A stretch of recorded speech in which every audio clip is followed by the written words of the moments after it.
In today's video tutorial, I'm going to share with you how you can switch back from iMessage to text on your iPhone.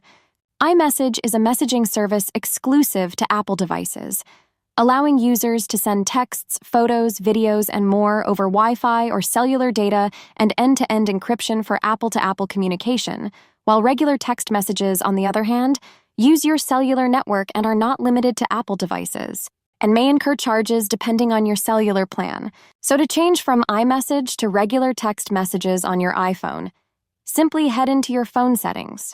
On the settings page, navigate onto the option of messages with is right here.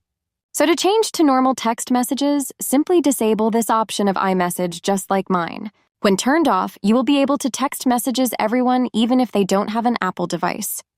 You can enable the iMessage feature at any time. That's how easy it is to change from iMessage to text message. If you have any questions, just let me know in the comments section down below.